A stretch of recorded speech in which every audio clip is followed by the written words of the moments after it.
This is how cement tiles are handmade at one of the few workshops left in Egypt. The craft has been around since the 1800s, when cement became a cheap and efficient way to build. But for Syed Hussein, it's an art form. الصنايع اللي بيشتغل فيها بيحس إن هو فنان. Even though other types of tiles have threatened his business, he's stayed true to his trade. بتلاقي يعني بلاقي نفسي فيها. We visited Cairo to see how his workshop is still standing.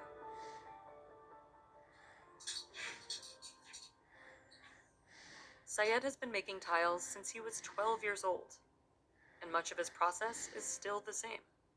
والله أنا بحس إن أنا راجل مميز، يعني على مستوى مصر كلها دلوقتي ما بقاش فيه صناعية، انقراض.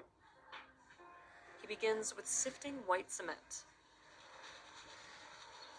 Once it's become a fine powder, he mixes in pigments to get just the right hue. Working with colors is his specialty.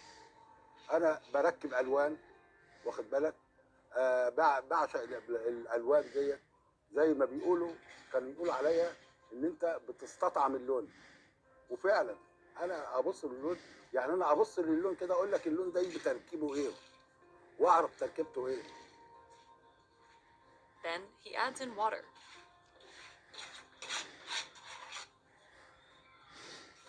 Syed pours each color into its own section, using one of his stencils. He's had these for over 35 years. عادة لما باجي بصب الفواتح الأول، اللي هو الرمادي الفاتح الأول، اللي هو معايا ده أهو. He works slowly and precisely to navigate the finer details. هو أصعب حاجة لما بيبقى الرسم ضيق. لما بيبقى الرسم ضيق وتيجي تحط العجينة لازم تحكم نفسك وتحكم أعصابك. ليه؟ عشان العجينة اللي أنت بتنزلها ما تنزلش بره الرسم. أنا بدق عشان العجينة تلحم في بعضيها. تلحم في بعضيها. أبدأ إيه؟ أرفع الرسم. لازم أرفع الرسم إزاي؟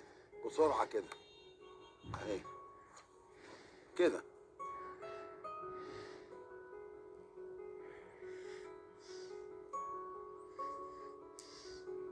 Some designs Syed does freehand.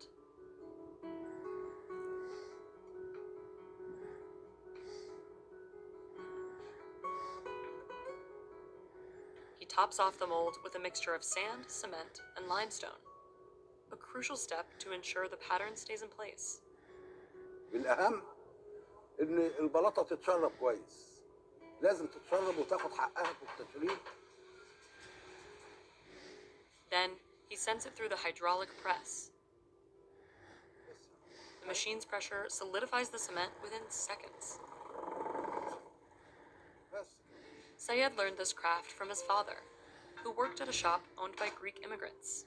اتعلمتها في ورش كتير أيام ما كانوا الجريج كانوا شغالين فيها، وكانوا الجريج هم اللي يعتبروا كانوا مسيطرين عليها.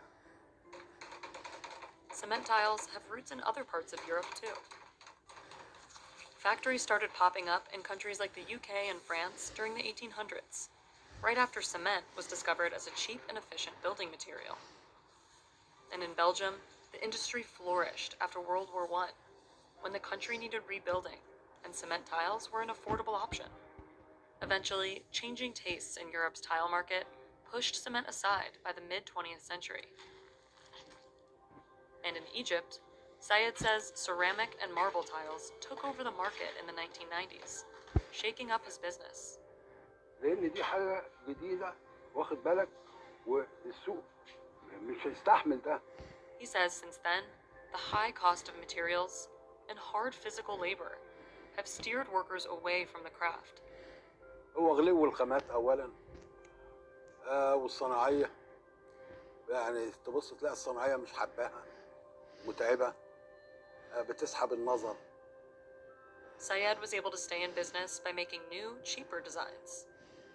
Now, he and his 2 employees are among the few tile makers left. His team can make up to 150 tiles in just a day. They sell 1 square meter of them for 500 Egyptian pounds, or $31, to people around Cairo. الزباين ديت اللي هم بتوع الكافيهات، الطبقات الراقيه برضو، بالنسبه للفلل، بالنسبه للقصور، بالنسبه للكافيهات.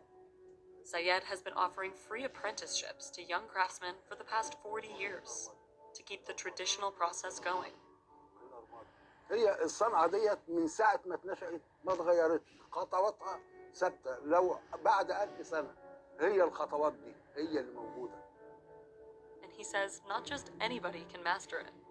هي نفس الشغله الصنايعي اذا ما كانش فنان مش هيعرف يشتغل فيها.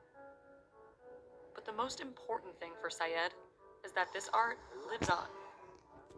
ممكن باذن الله يعني الشغلانه ديت تكمل معانا ان شاء الله، يعني قول 100 سنه اللي الصناعيه هتشتغل فيها وتبقى ان شاء الله كويسه.